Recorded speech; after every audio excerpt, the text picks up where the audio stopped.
Good afternoon, everybody. Thank you for joining us. I am Michael Kelly, the moderator today. I'm the executive director of the Los Angeles Coalition for the Economy and Jobs, which is one of the partners with AltaSea and Cal State University, Northridge and their Institutes of Sustainability, and Santa Monica College. And I'm super excited that last year we created a 4-part series on the blue and green economy, and super excited we have the third of the 4-part series. And today we are focusing on aquafarming and jobs of the future. And I want to set this up where we have 3 very distinguished and very interesting panelists. Faris Kawar, Sustainability Project Manager and SMC Aquaculture Certificate, Meredith Brooks from AltaSea, and then Kendall Barbary from Greenwave. And so I wanted to give them a chance to introduce themselves and who they are and what they do, what they focus on in life, and then kind of have some discussion back and forth and present some questions to them. And then as we get further into the hour that we have with everybody, allow the audience to submit some questions so we can throw additional questions at them. And so with that, thank you to everybody who's joining us. And looking back, and I think Kendall, you mentioned you're calling in back from Connecticut. So in a later hour there, why don't we start with you? Can you tell us a little about Greenwave and how in the world did you get here, and what are you working on, and what's exciting in life? Yeah, I would be happy to share. And thank you so much for having me join this panel. It's wonderful to be here with other distinguished speakers and to share with your audience. If it's okay with you, I'll pull up a couple of slides right now so I can introduce a bit about Greenwave, who we are, what we do, and some cool things that we're actually working on out your way in California.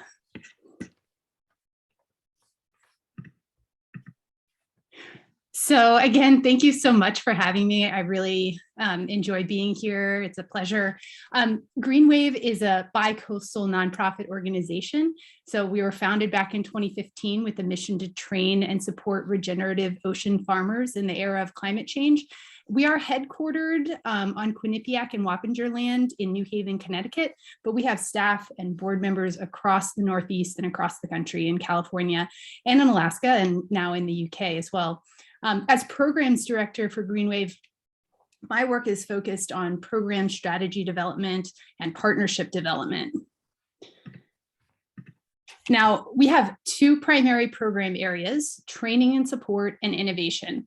Both of these are designed to address industry bottlenecks and improve the transfer of technology and information to the farming, hatchery, and processing sectors, with a particular focus on kelp cultivation and market development.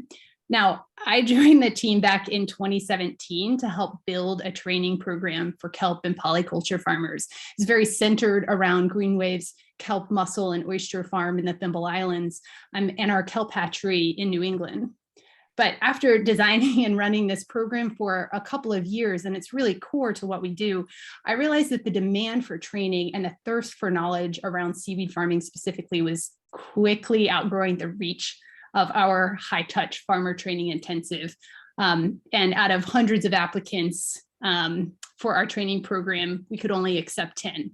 For every application we received from a prospective farmer in Connecticut, New York, Rhode Island, Massachusetts, there were another handful from other regions that we had to turn away. And the same thing happened when we started working with partners in Alaska. For every applicant, there were dozens of others who were interested in participating, and everyone had the same question: how do I get started? So we really transformed our programming to include more accessible resources and tools for the emerging and current ocean farmer. I'm going to zoom through a couple of these slides because I want to make sure I'm allocating enough time for all of our speakers today. But I do want to introduce you to our Ocean Farming Hub. In April of this past year, we launched the Regenerative Ocean Farming Hub, which is an all-inclusive resource designed for folks who are interested in designing and running a kelp farm or a kelp hatchery. This resource is really designed to bring all of the content that we've offered over the past several years in our Southern New England trainings and our Alaska trainings, and bring it into one central place. Make it accessible to the growing community of farmers, technicians, and entrepreneurs. So with the goal of reaching everyone and anyone who's interested in starting a kelp farmer hatchery, guide them through that process from seed to sale, and really start to scale the industry. It's got 3 main components: courses, including how-to videos and downloadable resources to guide you through starting and operating a farm, an interactive farm design tool to help you develop plans, build a budget for the gear and leasing and permitting costs associated with your design. And we also use that as a way to direct you to permitting resources and state-specific resources, such as your local sea grant extension agent or online permitting portal. Another feature of the hub is the online community, where you can go connect, learn, collaborate, share, solve technical problems around ocean farming. Greenwave staff and partners and other industry experts are kind of monitoring the threads to weigh in on questions, and it's becoming a pretty dynamic space. We have other programs as well, or I guess I should say, to get there, it's free, it's accessible, it's available to anyone. If you'd like to register, you want to know more, just go to our website, greenwave.org/hub. You can find these details and register and jump right in. We also have a couple of other programs that are moving out of their pilot phase and going to be accessible to more farmers across the country this coming year, and will be integrated into the hub, including the Seaweed Source, which is an online directory of kelp farmers, and a way that we are a directory that we're using to connect farmers and purchasers for their crops. We do a little bit of vetting and training of buyers and processors, and then once they've been vetted by Greenwave, they can have access to this information and start to build relationships directly with farmers for direct sales. And then at last, we have the Kelp Climate Fund. We know that growing kelp can have a lot of positive impacts. It's good for the planet, it's good for people, and we want to work with farmers to get more kelp farms in the water and help them scale. So we've created the Kelp Climate Fund as a pilot. It's a seed subsidy to help farmers and pay them for the amount of seed that they outplant. And we're also, through this effort, working with farmers to create a culture of data collection and helping to identify the metrics that will help farmers to grow and scale over time. We're going to be kind of opening up that program to new applicants and releasing a Kelp app for those participants this fall. So what does that mean for California, where kelp forests along the coastline are facing unprecedented declines? And in Northern California alone, where as much as 96% of kelp forests have declined in less than a decade. Well, we think leveraging some pre-permitted sites in Humboldt Bay and building on the foundational work of Cal Poly Humboldt, who we supported in designing and deploying the first commercially permitted seaweed farm in California, growing various species of red seaweed, and trained students at Cal Poly, then Humboldt State University, to cultivate bull kelp seed string. We began to investigate how farmers might apply their skill sets and knowledge to marine cultivation to support restoration along the California coast. So in 2020, we joined in partnership with the Nature Conservancy's Oceans program here in California to probe the hypothesis that, like shell fishermen and land-based farmers, kelp farmers, ocean farmers might be able to apply cultivation strategies to support bull kelp restoration. This past year, Hog Island Oyster Company joined the partnership to manage the site just upstream from their Flupsy in Humboldt Bay. So it's still the early stages. We've only just begun this work. We still have lots to learn, but the early results are pretty stunning for a first-year farm. And we think that that introduces a lot of possibilities for exposure, job training, and nurturing the next generation of regenerative ocean farmers. I'll stop there. Thank you so much. Thank you very much, Kendall. I love that last photo because it's part of, you can't be it if you can't see it, right? If you ever done a career day, it's hard for a lot of people to get their hands around some of this stuff. And just a quick question to you before I want to go to you, Ferris, next. But look, you were trained and educated in Connecticut. You're all the way in Alaska. I noticed the three of you are panelists. Like you're tackling things locally, but you're thinking globally. Is who's kind of more advanced in this field of aquaculture and aquafarming? Do you think the West Coast is, because I read a lot, the East Coast is doing a lot of stuff.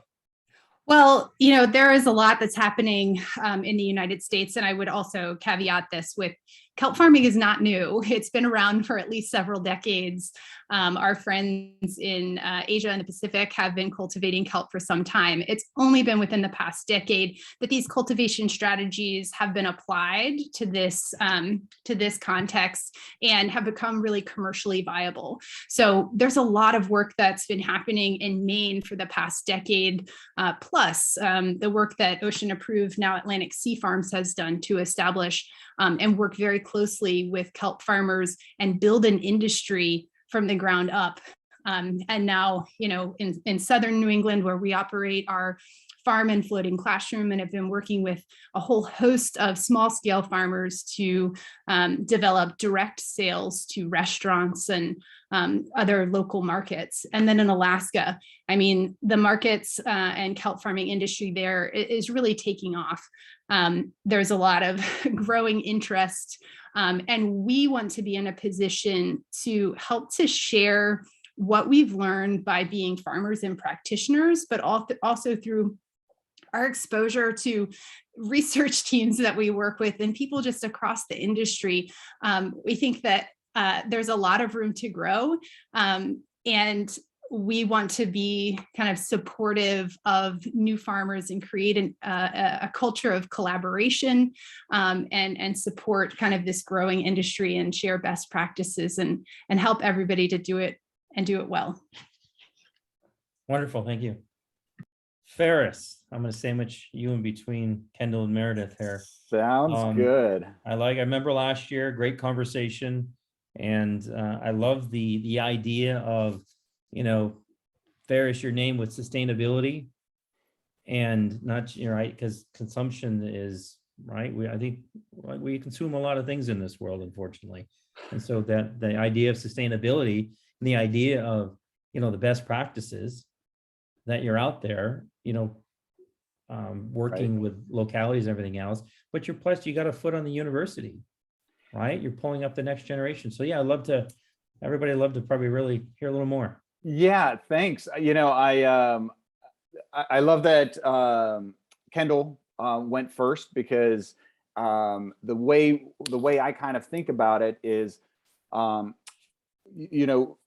going to hear from the next speaker, who's going to talk about the early education that they're laying the groundwork for, and that's going to be like K through 12, and we are community college, right? So we're right there in the middle, where some of our students may go on to higher degrees in this field, but we're really looking to develop the workforce to get out there and fill middle level jobs, really. And we, and the way Kendall, they're focusing on helping entrepreneurs start an aqua farm, develop it, grow it, scale it. And we really want to supply the workforce for those farms, right? So it's a very symbiotic relationship here. And we got into this because there was a report a couple of years ago that came out and said the ocean economy is a huge part of California's economy, contributes a lot in dollars, but there's more opportunities to create new jobs that have never existed before in areas like aquaculture, like ocean energy, from wind, solar, wave, tidal power, to also the whole transportation changeover that has to happen from all these boats that run on diesel. They all need to get cleaned up to run on something else, whether it's hydrogen, electric. The technologies are still competing right now, but we also want to be able to train those mid-level employees for all these different areas. But aquaculture is the very first one to really hit. And we think that there's a lot of opportunities. A study in Europe showed that the seaweed sector there could support about $9 billion and 115,000 jobs in low-income coastal areas. And so we want to be, the pathway that students can come in, get quickly skilled up in a very particular area so that they can get right out and get into the jobs. And that's part of our whole program, is to not just give them the skills, the hard skills and the soft skills, but to also give them opportunities to gain hands-on experience. So they would be internships with the local aquaculture companies, so that they can find out, like, how does this actually work? Am I right for the industry? And then have a leg up in getting a job in the industry. And here, I'm going to stop sharing. But yeah, the reason I love this is because of, the opportunities to, solve so many of the world's problems, right? And create well-paying jobs. So that's why I'm here. So just putting level setting in the last decade alone, how much has your world changed with people paying attention to you? Oh my gosh. So So I've been in the environmental world for just about 20 years, right? I used to be in advertising. So I always say this is my penance for all the bad ads that I help create to sell stuff that people don't need. So over the past 20 years, though, it just felt like you're banging your head against the wall trying to get people to pay attention. And finally, it's happening. Now it's just, is it too late, right? So are we, we've got this very small window that is closing, but there's an opportunity. People really need to look at this as, we need to recreate everything that we do in this world. It's been a race to the bottom, in terms of efficiency and toxicity and, overuse of materials. And it's an opportunity to redesign every product and every service that we have, which includes the global, food chain that we have out there. So to be able to produce our own food, high nutritious, high protein, nutritious foods right off of our own coast, instead of being delivered here 3,000 miles away, it's a big part of the puzzle. So. great, thank you. Mm-hmm. Now to Meredith, a local here, Rachel. I was looking at the bio. Meredith is a little new to me. I've been involved with Altasea for, I think, almost a decade now, or maybe 8 years. And it is just, it's so cool to see something that nobody even thought of, paid attention to, and understood conceptually what was trying to be done. And now just the talent that is working there at Altasea. So, Meredith, I've really enjoyed meeting you, and it's an issue near and dear to my heart. My father was a math and science teacher in middle school for many years. And I grew up, I mentioned last year too, I happened to be doing this last year from Cape Cod. I grew up in Cape Cod, and my father and my grandparents and everything taught me everything about the land and the ocean, and how to take care of things. But as we found in our lives, when people discover great things, it's kind of the tragedy of the commons sometimes. So we got to recapture, right, the mindset of the youth, and get them more engaged to know that at some point they're going to graduate and need to do something in life. Why not do a job that pays good and actually saves the world? So tell us how you're going to save the world here. So it's the children, it's the next generation that are going to save the world, and we're just here to help facilitate that. We'll be part of it. We'll do some of it. All of you youth out there listening. Yes, and actually Altasea is really excited because we are working to be a part of it, not only to inspire the next generation, but to also really be a place at our 35-acre campus that can incubate and sustain new ocean-related businesses, as well as really important ocean-related research. And it's really that model of bringing together the education, the research, and the business that we see as a unique step foot that we can help prepare the students who come through our campus and work with our partners to really serve as the next generation of blue economy leaders. So I'm just going to share, I have just a couple little slides here just to briefly give you an overview. Oops. Okay. So this is kind of our general focus. We have 4 real focus areas in terms of technologies that we focus on at Alta-C. Regenerative aquaculture, renewable energy, carbon capture, and robotics and ocean, blue tech, so including robotics and ocean mapping and exploration. So you kind of see those placed in here where we're really looking at mitigating and reversing climate change, preserving the ocean for future generations, and also at the same time improving food security. So as both Kendall and Ferris mentioned, aquaculture has this unique opportunity to really work on several societal challenges. Sorry, let me put myself to that. Okay, and then this is our Alta-C's Ocean Pathways program is a part of our Project Blue, which is our primary education platform that has activities, live events, classes, and also direct workforce training programs like what Ferris what they're developing at Santa Monica College and what he'll describe in a little bit more detail. So our Alta-C Ocean Pathways program is broken down essentially into 3 tiers. The first tier focuses on that early education, elementary, middle, and high school, where you're looking at the integration of marine sciences.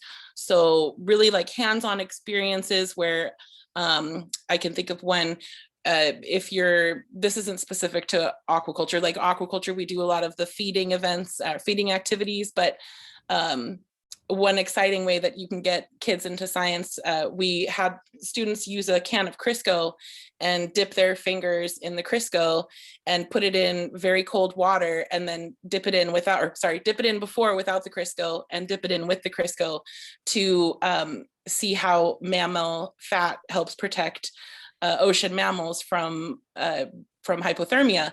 And so there's really those kinds of experiential opportunities when they're very young to pique their curiosity about science.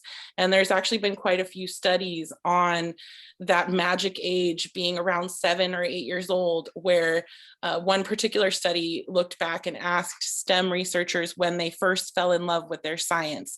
You know, they went across and asked doctors and biologists and zoologists, and 92% had a story that they tied back to their early education and their early youth experiential learning. Like the astronomer who remembers the first time they looked through a telescope and saw the stars in the sky. So Alta-C is really looking to provide those experiences to students around the ocean, and especially in the harbor area where a lot of our students are disadvantaged and there's a large Latin population. Actually, 88% of the students that we serve through the Boys and Girls Club, our partnership with the Boys and Girls Club, are from Latin households. And there's equal research on how important it is to keep these students in the STEM pipeline, because there's different ages where disadvantaged students are more likely to drop out of STEM and see it either as something that doesn't work for them or that's too difficult of a concept for them. So Alta-C wants to really show them, no, you can be a scientist, and it doesn't have to, you know, there are difficult concepts, but they don't have to be presented in a difficult manner, and it can be exciting. And then as we get into the middle school, we also are looking at hands-on opportunities through workshops and different classes that we offer, both in class, we go into the classroom with a teacher, and we also bring students onto the Alta-C campus. As we get into high school, there's a little bit more in-depth experience with some more mentorships and internship type opportunities. And then especially getting into post-secondary and training, where Ferris was mentioning their students will be coming through for internships. Part of our job at Alta-C is help make those connections, where the students who are looking for either, you know, if they want to go work on a bivalve farm or a seaweed farm, they can come to us and we can help point them in the right direction and link them to that person. Or if you have a student that's really interested in becoming a researcher and wants to do student research, one of the things that Alta-C is building on our campus is a series of wet dry labs that are just for visiting student researchers. So you can come in and utilize our space, which is a prime location in the Port of Los Angeles with unprecedented access to the ocean through our channel. They can come and use that space and actually interact with the marine environment in a way that maybe they couldn't at their inland community college or their inland university. And also open to high school. At their high schools, they may not have that capacity. So it's something that we're focused on early education, but we're also very focused on that transition into post-secondary education and transitioning into the workforce. And that's where we rely on strengths of our partnerships with Santa Monica College and the program that we're developing together, which is not just focused on aquaculture, but it's actually going to be an entire blue economy workforce pathways that's going to develop multiple certificates kind of centered around blue economy workforce needs. And so the regenerative aquaculture is our first step into that foray. And I'm personally excited about it because I come from 15 years of working in the Pacific Islands in community farming and also trying to get workforces started out there. So this is really, really touching to see this happening. And I think the time is right. Thank you. I have to say, I don't know, everybody else who's watching out there is like, I'm starting to reevaluate my career. I'm like, learning from you guys and all the things that are going on out there. It's the part I enjoy. A question to you, Meredith, is I remember Colin Powell was always great and very eloquent. And when he talked about the youth of America, and I think through America's Promise, and one time he says, there's that point in time when you know you got them when that light bulb moment goes off. What is the thing in your work that you've noticed for a student and separately a teacher, the light bulb moment that you're like, I got them? Sorry to put you on the spot. You weren't working. No, that's okay. This wasn't a prepared question, but that's a good one. So that's okay. I'm actually going to answer that question first on the teacher side, because that's something that we're also going to really be focusing on as we develop out our programming is the professional development, because a lot of the reasons why teachers have shied away, or I shouldn't say that in mass, but in general, why teachers tend to shy away from STEM is because of a fear that they'll do something incorrectly or that they themselves will not know enough about it to teach it to their students. And so it's really about simplifying that project or that process, the scientific process, and breaking it down in a way that makes teachers really comfortable with it. So, I mean, the example that I can think of off the very top of my head is the one that I gave about I've seen a lot of kids, their minds flip with the blubber one. I've also seen kids that really get excited about the simplest things like testing water quality, taking the little water quality testers and putting the droppers in different samples of water quality and actually recording their data and realizing that's science. Science is, it doesn't have to be this really complicated thing. It can be watching the changing of colors and looking, you can let your creative mind explore all these different areas that are part of science and STEM. And so it's about finding those areas of discovery. And our robotics students have had a lot of those aha moments, because I'm not a robotics expert, but we have a robotics expert teach those classes. And so the moment that they can solder and make a robot work just perfectly, and that's something that they created with their hands, that's an aha moment for a lot of them. It's really this idea of seeing themselves as scientists, seeing themselves as engineers, as aquaculture technicians in all of these various avenues, putting them in with those experiential learning opportunities so they get a visual of what it's like to have their hands on that. And that goes for the teachers as well, because you're not going to reach the students if you don't reach the teachers. They're the ones that ultimately decide what gets put in their classroom program.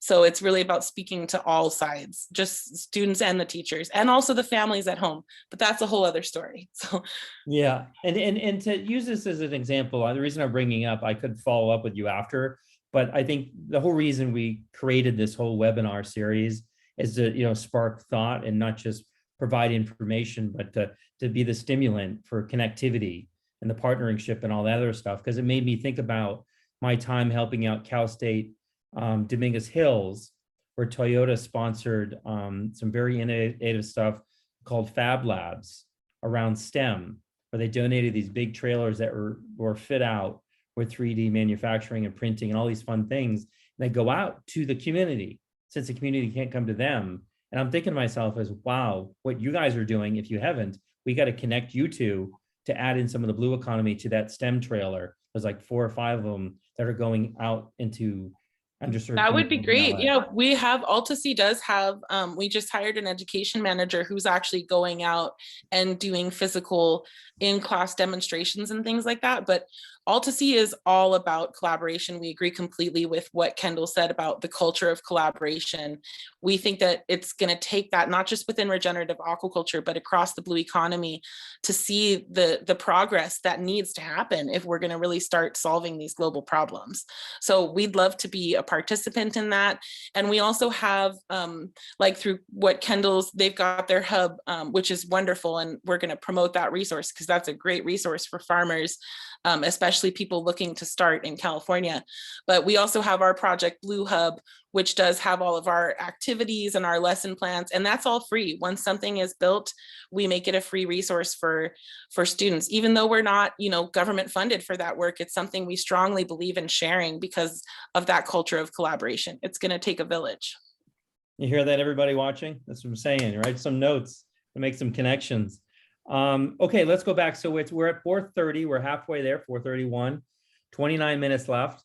I've got some questions and we'll go back to Kendall. It's been a little bit since we've spoken to Kendall again. And then for everybody else there in the audience, please start peppering us with some questions and maybe leave the last 15 or 10 minutes to some of those. Kendall, so aquaculture, going back into, who are the people who want to be aquaculture farmers? What are who's coming to you? What are the age groups? Who are they? Do they have other jobs in Wall Street? Or are they librarians? What's going on out there? Honestly, people of all types from so many different backgrounds. There is such an enthusiasm for this new type of work, even though, as I established before, it's not necessarily new, but there's new work that's happening domestically in the United States. And I think as more people are concerned about climate change and thinking about jobs and futures that are good for the planet and good for people, there's sort of a resurgence of interest in things like regenerative ocean farming or non-fed sort of aquaculture, where people are growing shellfish and seaweeds and things that have benefit to the environment in more ways than one. And so, on the one hand, we're seeing shell fishermen who are diversifying their practices and want to incorporate different types of seaweed farming. We're working with some great shallow water shellfish farmers on the south side of Long Island with our partners at Stony Brook University, testing shallow water kelp cultivation strategies. We're seeing fishermen in coastal tribal communities threatened by climate change, where their job security and their ways of life are under threat. And on the California coast, where various closures and things like that are making it more difficult for people who work on the water to make a living. And people who have a background of working on the water generally like to continue to do that. I grew up in the Chesapeake Bay watershed, and I didn't understand how wonderful a place I was living in until I left and moved to Alaska and started working on sort of boats for the tourism industry and then on commercial fishing boats. And I realized, this is where I want to be, and how I kind of migrated into regenerative ocean farming. I followed the water. So, there are people who have backgrounds in these sort of coastal economies. There are also land-based farmers looking for access to cultivation, and so really doing a bit of a table flip and looking out to the water rather than on land. And of course, other folks who are inspired to make a career change. It takes a lot of work. I don't want to mislead anyone there. Ocean farming is not it's not a really simple way of life. It's different than land-based cultivation. It's certainly different than deep sea fishing. but it's hard and it takes a lot of work to get there. And people need to be kind of prepared, have the gumption to enter into the new industry, be ready to learn, and really be thinking about their kind of approach to building a business pretty holistically. So that's, we're here to support all types and want to bring people around and train more farmers and technicians. Yeah, when I think about it, it seems like, I mean, correct me if I'm wrong, but we've come a long way for a lot of people that used to be, there's still, my cousin's one's a lobsterman, and, the people that fish Chesapeake Bay or George's Bank and off all that stuff, right? There was a hesitancy. There was a kind of like, no, everything's fine. Everything's good. Why are you over-regulating us? This is our way of life. Seems like there's a more openness to the understanding of what we're dealing with and accepting change. Yeah. I just have to agree with you there, but it takes shape in different ways in all of the communities that we're working with. We have people and fishermen that are impacted in different ways based on their fishery and their coastal livelihoods, but the themes that are emerging are similar. And working waterfronts, people who work on working waterfronts want to continue working on working waterfronts, and we want to enrich that. Great. Ferris, the thing that it's, seeing the question and thinking about it too is, right, the thing about Los Angeles is we got like more PhDs produced here, MacArthur Fellows, got some of the best community colleges in the world and everything else. How in the heck Santa Monica College is like at the forefront of a lot of this, in CSUN too. But you say to yourself, it's like, wow, that's like, yeah, how did that all come about? Well,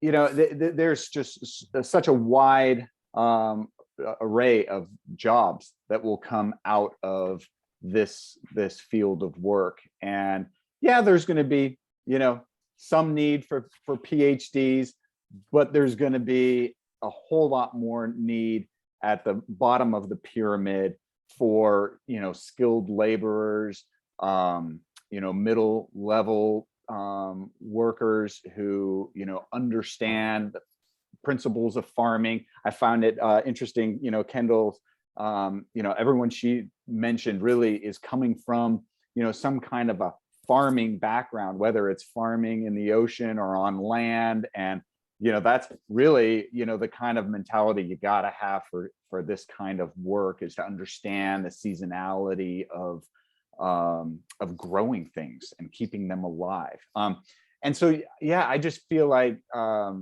SMC, sure, we're, in the middle of, the entertainment world, the tech world, but we see an opportunity. And the reason here, I'm going to share my screen again real quick, because this is the reason we really got into it, is we recognize the stacked benefits of aquaculture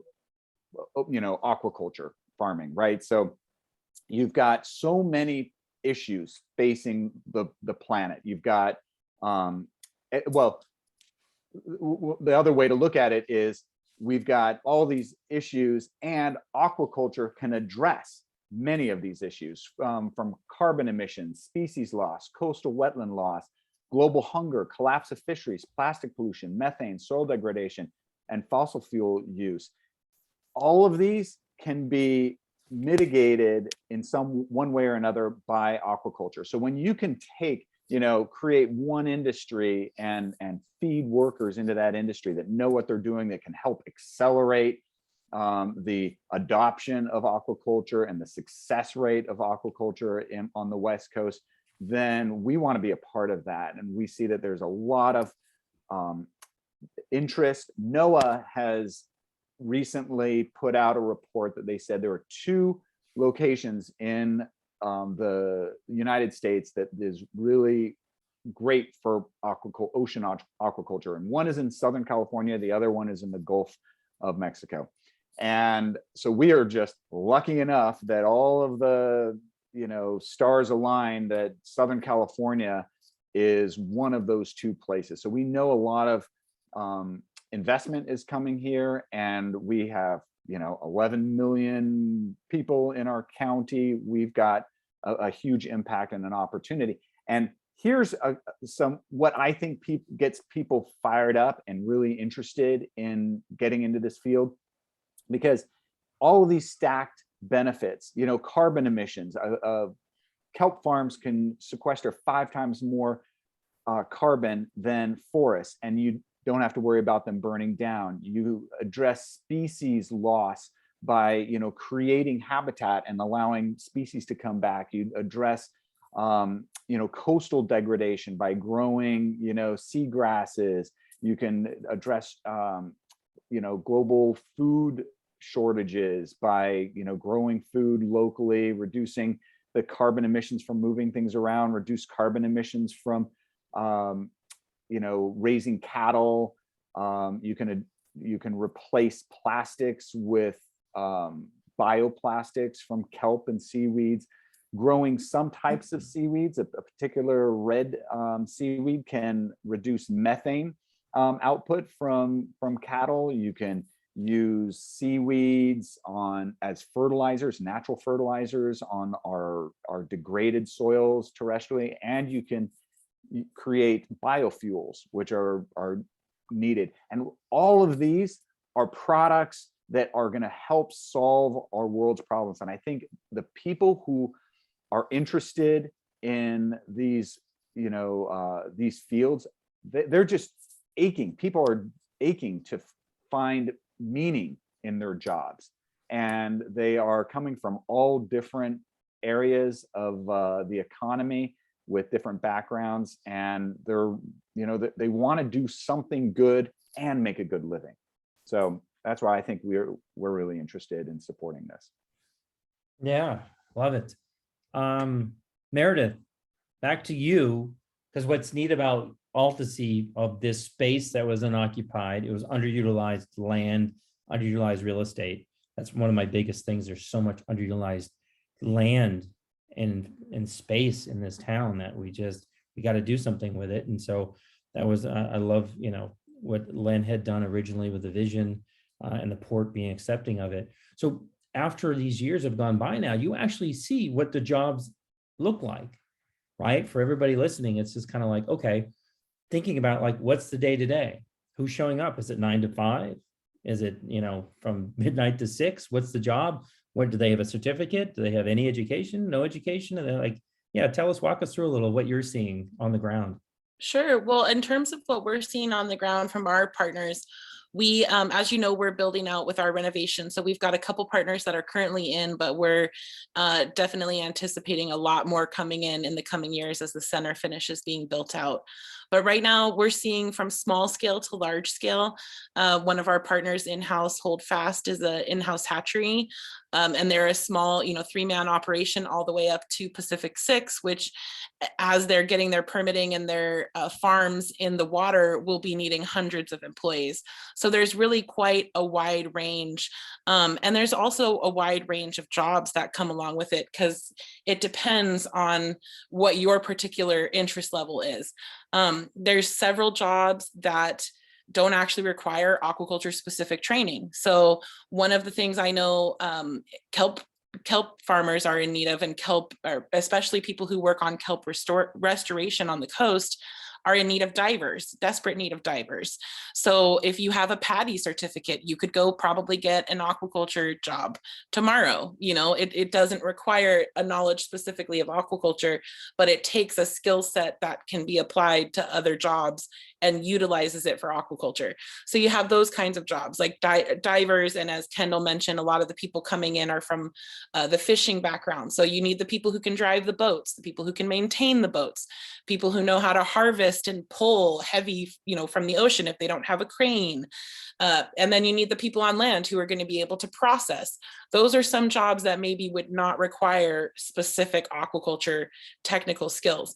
But then as you get it, then there's a whole other subset of jobs almost like if you wanted to work at Holdfast Hatchery or any other hatchery or any place where they need to maintain algal cultures, to keep their baby fish, their larvae going and their spat, you'd want somebody that has a general technical knowledge. And that's exactly what the aquaculture certificate that's being produced at Santa Monica College will provide, is that type of technical training that can help you run a hatchery, run an algal culture, learn what's important with nutrition, learn how to diagnose diseases if you're working with, oysters, for example. Oysters herpesvirus is a serious disease. And if you know how to identify that, you can end up saving stocks and farms and save a lot of money that way. So it's getting that skill set from that education that can really help with jobs like that. And then there's, of course, the higher level education jobs that do require a graduate school. So that would be like researchers, principal investigators, anybody that's looking to really get into I'd say like restoration work in particular would generally have to go through a scientific body to be able to do that. And there's some protocol that goes along with that. Although, as Kendall mentioned, I know they do a lot of work with coastal tribes too. So it's really about working with the jurisdiction and what you want to do. Like if you're interested in starting a business, which is also another type of person that we see come into AltaSea, are the people who want to start new businesses. So we have in-house incubators that are set up to help them get started with all of the things that they'll need, from not only the mechanical sides of making their aquaculture operation work, but also walking them through the permitting process, which I know Kendall mentioned they do as well. And that's really essential because that's frankly the biggest hindrance to commercial aquaculture in the US right now, at least at a large scale, is the cumbersome permitting, and not only permitting, but the maintenance, monitoring requirements to keep your farm in the water. You have to provide benthic surveys and specific surveys. And so AltaSea is working to help streamline some of that permitting to make it easier for people to get into the water and to go, work with people like Greenwave and utilize their programs to actually get in the water. So we do kind of have that pulse on it from that 30,000 foot level, looking down and seeing all these different, areas of the industry moving. And it's exciting because, as I said, I've been in it for about a little over 15 years, specifically in aquaculture. And I've seen a lot of, I've seen some competitive infighting in certain areas of it, where there can be that mentality of like crabs in a bucket. And I love, seeing, but I mean, it's interesting because I've seen that actually out in the Pacifics, specifically in my work out there. And so it's interesting to see here. There's a lot of focus on collaboration, and that's really exciting because that's what I keep going back to it, because that's what it's really going to take.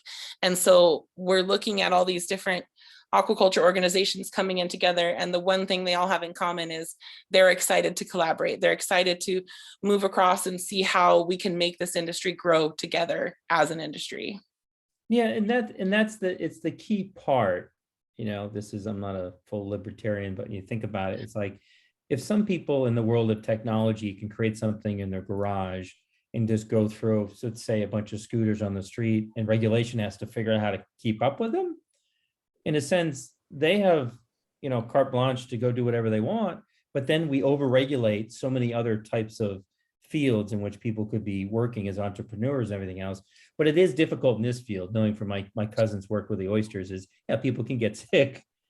Right? Yes, that's very true. And yeah, you got to be careful. But it's interesting that you say that, because we were just on the phone with a commercial producer partner this morning, and they were saying that that's the frustration, is that they'd love to see more regulatory bodies take farmers into that process, because it does require that ingenuity, and it requires trying a harvest and having the entire harvest die because of an algal bloom, and you have to get back up and pick up. It's what Kendall said, it's not an easy job. You've got to be you've got to build yourself up for it.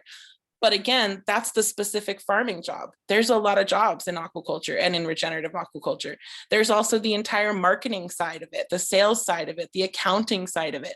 You can really take any skill that you have or that you feel drawn to, and if you feel so called, you can apply it to regenerative aquaculture. Yeah, great. There is a question I want to get to, but there's another question for all of you to think about too. After we deal with this question, this would be an open question to the three of you, whoever wants to jump on it, because I think everybody would like to know too is, you need a skill to get a good job, a good paying job and a career and everything else. Skills cost money, is making sure, what's out there for scholarships and other things. But the question from the audience is, funny, it makes me chuckle thinking about a lot of work I do on housing, is you have NIMBYs, not in my backyard. And it's the reference to the opposition of nearshore kelp farming up, I guess, from the Northeast, from the coastal dwellers and some of the fishermen and all that other stuff. Is the question is, what's the acceptance been so far for kelp farming near the coast in California, Southern California? Does anybody want to address that one? I could take a first pass, but please, for the California folks on the call, please weigh in, because there aren't a lot of operations. It's not non-existent, but there aren't a lot of operations to point to in California right now for a host of complex reasons. There are, a handful of oyster farmers who are doing, due diligence and doing wonderful work and really working to build that social license to operate, and kind of community trust and buy-in, creating jobs, and showing that they're being stewards of the environment. So that's a process that takes time, and no, not every inch of the coastline is going to be an appropriate place to deploy a farm. So as somebody who's interested in farming, you have to be really thoughtful about that context of operation. Coming from the Northeast, our farm is in the middle of the Thimble Islands, which it's a very densely populated coastline. Most of the residents just have summer homes on these little remote islands kind of surrounding where our farm is. And so we're, very well aware and in tune with that. But what we've also done is a lot of kind of education and outreach and tours and teaching people kind of what it's all about. Aquaculture is a pretty big word. So we like to talk about regenerative ocean farming. We're growing these, wonderful species, kelp and shellfish that are tasty, and they're doing great things for our water at the same time. So, it takes time to get that social license, but also to demonstrate that you can be a responsible farmer and steward of the environment. And it's really wonderful to have kind of a slow build and have, the farmers who are getting started to be able to set those examples, and the farmers that start after them to maintain that standard of operation. That's the key, right? Maintaining. I can add too, just in terms of the Southern California coastline, as Ferris mentioned, NOAA has recently designated the aquaculture opportunity area off the Southern California coastline. So they are holding a series of listening sessions, I believe now, about that zone. So if you are interested, anybody listening on this call is interested in providing input to NOAA, they do that often anytime that they're releasing any kind of new regulations that impact fisheries and aquaculture. They will release it out to the public and ask for comments. So we encourage you to go in and give the thumbs up. But I will also say, as Kendall mentioned, it's very nascent on the West Coast as well. Everybody's still trying to work on getting permitting things and regulations of that matter. But in general, in my experience with aquaculture and social license, I think a lot of the public perceptions have really geared more towards the fed species and not so much the non-fed species. And that's the great thing about regenerative aquaculture, is just in and of itself, it is regenerating the environment. By planting the kelp there, you're not only taking out a product, you're actually giving habitat, you're replenishing nutrients, you're sinking carbon. There's a lot of different elements that come with that. And same thing with bivalves, you're remediating water. And yes, there may be some areas that are marked off, but traditionally I think, and I'm not sure how it is on the East Coast, but a lot of times they're in areas that would not really be used for commercial boating anyway. So those would maybe be, you know, boaters might be the people that have that feeling about it. But I think in terms of the general public, because it's non-fed, and it's basically a, you know, a species that grows a product and helps the environment, it's not something that we've heard that much pushback on. But again, NOAA would be the people to really ask, because they're the ones receiving all of the questions as part of that input now for the opportunity areas. Okay, thank you. Ferris, did you want to add anything? I was just going to say, I noticed the other question that it kind of relates to what Meredith was just saying. She asked, you know, says, today I read a disturbing article about projections from global ocean deoxygenation. And yeah, you know, we have ocean acidification and algae blooms. And there was an article I was reading today that I think Greenwave has had put out about how growing kelp can actually help to absorb a lot of the extra nitrogen that is deoxygenating the oceans, because they thrive on that, and along our coasts, from, you know, water treatment plants to homes releasing too much fertilizer from fertilizing their lawns. All of that's going out into our oceans and causing these algae blooms. So that's another way that we are these products are helping to heal the ocean. Great. Okay, coming up on 5 minutes. I like this question. I feel like it's like QVC here, like we're selling something. We're selling everybody to come into our world. And so we got an interesting buyer here. Someone says they want to start a small scale commercial kelp farm off the coast of Central California. What's the first step? This is from Vicky. I just added a comment in the chat there for everyone to see. But yeah, as we're talking about on this call, like there are a number of educational resources for you to access. And I encourage everybody who has even the smallest inkling of an interest to pursue some of these resources. Visit the Greenwave Regenerative Ocean Farming Hub. Just go to our website, www.greenwave.org/hub. Learn more, register there. Look for the resources through the Seaweed Hub, which is a national sea grant program that brings in sea grants and various working groups from across the country. If you're based in California, get to know the people and the resources available through your California Sea Grant Extension Agency. There's a lot that you could access and absorb, and I encourage you to be a sponge.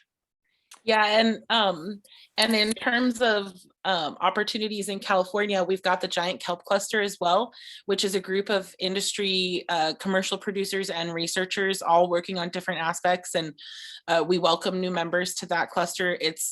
It's managed by a researcher from USC named Sergey Newstin, and his seaweed lab is based at Altasea, the USC seaweed lab at Altasea. So we're happy to put you in contact with them as well. And also, as I mentioned, some of the accelerator services that we offer through our in-house accelerator Braid Theory, and also through Altasea business incubation services programs that we're starting up too. So there's a lot of resources, and like Kendall said, be a sponge, and please feel free to get in touch. That's what we're here for. And I realized, Michael, I realized I didn't mention when our certificate was going to be ready. We're shooting for spring of 2023 at Santa Monica College to start offering the classes. So. Okay. And I recommend that somebody posted something about the difference between aquaculture and another way of going about this. So I'd recommend you guys look at that one, because it seems like it's part of a deeper conversation. So with a couple minutes left, going in reverse order, what are some parting thoughts, starting with Meredith? What are some parting thoughts for everybody out there? Yeah, it's interesting, actually. Sorry, I got caught up reading what you were just talking about in the chat. And just speaking a little bit to that, I would say my parting thoughts are, it's not one species over another. It's all of it. It's going to take us doing the kelp, doing the urchins, doing doing the bivalves, growing all these different animals, whether it is ocean-based or land-based. It's going to take that collaborative effort, and it's going to take the next generation to feel that inspiration from that young age, hold that, you know, tiny little abalone in their hand and feel that spark of joy as they watch it eat a little piece of kelp, and see where that takes them along, so that they, you know, in 50 years time, these aren't problems anymore. We're talking about how we solved the issue, not how it's in front of us. So I think it's going to take that collaboration. That'll be my parting word. Okay, and anything on the scholarships? Are there scholarships out there for people wanting to do what you guys are pushing? So there's some SBIR, Small Business Innovative Research, is a program that's offered by NOAA and USDA that farmers can apply to. There's also the NOAA Saltonstall Kennedy. There's a couple of federal grants out there that are open specifically for small businesses and farmers. Most of them are open though to institutions and nonprofits. So there's resources out there. I don't know, Kendall, if you could speak to any like loans and things like that, or other small grant programs for starting farmers. Yeah, let's go over a couple minutes here if we still have everybody's time, just for a couple minutes. As I want Kendall and Ferris to have some parting words and for everybody. I think if we're in reverse, I was going to say if we're in reverse order. He threw it to you, so sorry, Ferris, you have last. Whenever we become aware of any kind of loan or grant opportunity that's available to a broad group of people, we share it. We share it out through our hub community. And you know, that's the primary way that we're able to connect and share and let people know about these new opportunities. With parting words, I'd say, like, Meredith, you took them right out of my mouth. So thank you. And the one thing that I would add to that is, you know, as we're talking about, you know, growing a regenerative ocean farming industry, for those of you who may not be ready to be farmers, who don't want to be hatchery technicians or develop sensor technology, or like all of these other things that we've talked about as possibilities, what you could do for the industry is eat more kelp, eat more shellfish, eat these species, and help to, you know, create demand and these markets for the farmers to sell into. They're delicious foods, they're wonderful, and the farmers need you. So if you're not sure what to do, eat more kelp. I love it. All right, that is Ferris, great. That's take us great. home. Thank you for that. If I did want to say that we do have funding that we've identified and been able to secure that will help pay for student internships at this point. So that is a, you know, form of funding the students, and, you know, our classes at a community college are pretty inexpensive, but we want to be able to make sure that the students get that hands-on experience and not have to worry about, you know, holding down a full job. So so there's that. But then my parting words are really just to, you know, think about, you know, that window is closing, and it's a race to, you know, solve the world's problems, and we have to think holistically and really look for those opportunities in everything we do that have stacked benefits. Aquaculture is just one example, but we really need to really reassess our lives and look for every opportunity to, you know, reduce our footprint on this world and do it quickly. And it may be painful for a little bit, but when we get out to the other side of it, we'll be really glad we did. Love the series that with our second year. Looking forward to another year, and looking forward to everybody. Next week is our last one of the 4-part series. And I like the pun, see through the weeds, navigating the policies and politics of offshore sea farming in California. So that should be an interesting one. And thank you once again. Really enjoyed this conversation and this time. Well spent. Thank you. And let's just say it one more time, like Kendall did. Eat more kelp. Eat more kelp. Raise your right hand. That's what we're selling. Thank you all. Thanks, everybody. Have a good night.